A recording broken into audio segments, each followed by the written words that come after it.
Got a question here in the comments that I want to pose to you guys. He says, I'm athletic and I feel like I have decent testosterone, but my temper is definitely there. I enjoy being me, but others feel intimidated at times.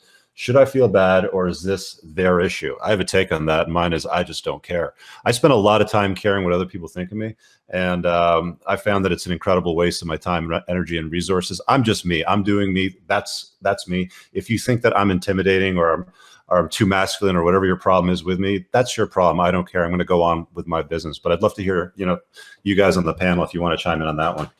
I'll go real quick. I agree with you. I live my life exactly the same way. That's why I don't have many Twitter followers, because I'm very outspoken and I don't give a rat's ass about what anyone thinks. And honestly, no one can be who they are or ultimately who they're meant to be until they get rid of that. We have a guy on this panel who wrote a book, Not Giving a Shit is a Superpower.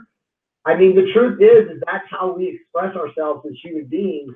And as long as you're not saying anything that degrades other people or causes harm, just say what you're going to say, man, and be okay with it. Speak truth, resonate truth.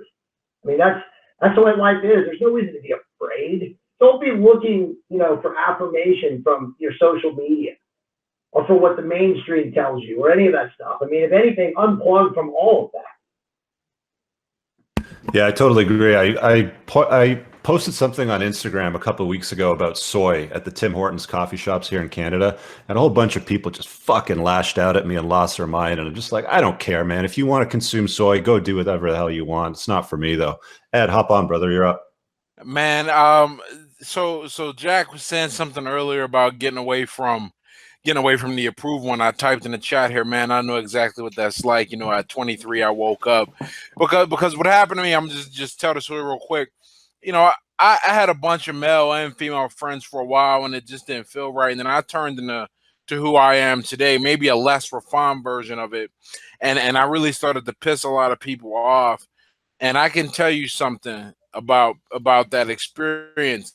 When you start becoming who you are, like you said, you don't degrade, but you're living true to yourself, and you're not being an asshole. I'm not saying go out there and tear people down, rip them apart, but you're being who you are unapologetically, and that is going to ruffle feathers, especially in this feminized society. And you're gonna ruffle more dudes than women, believe it or not. But you have to just be you, and I'm telling you, you're gonna be happier finding people who like you for you as you are now than any type of modification you'd have to make to fit in within some type of rules that says don't be this competitive, don't speak these truths, so don't even do it, man. Just be you, and what you're going to learn one way or the other is how to be alone too, because you're going to go through a period, unless you get lucky and luck up on some real hardcore G's as friends, you're just not gonna have people around you. You're gonna be doing a solo dolo thing for a while, but it's worth it, man. You're gonna get to be in your late 20s, early 30s, and be surrounded by a group of people who really are down for you and are down for what you say, and you're gonna repel any type of inauthenticity or any type of just BS personalities today. Go ahead, Rolla. Just real quickly, I mean, when you encounter guys like that or who are thinking you're too aggressive, I think you also take that with a grain of salt. When you're dealing with guys today who think, like just what I was saying, that any kind of manifestation or expression of masculinity is a negative, what are you going to do? I mean, when they see you being more, when they think that you're amogging them, when they think that you are being, the alpha male other guy, they conflate that with bullying, and that's really I know Jack is going to get under this too, so I don't want to step on your toes, Jack, but that is sort of a form of competition themselves. They want you to self-regulate, they want you to police your own actions, and they want you to think something that they think that you're a bully. Well, I don't want to be a bully, so I'm not going to do that. And so what that does is it really lowers the value and lowers the competitive edge of all the guys in that particular group. So if a guy is not he's not giving 100% in his competition, he's not helping you, do that.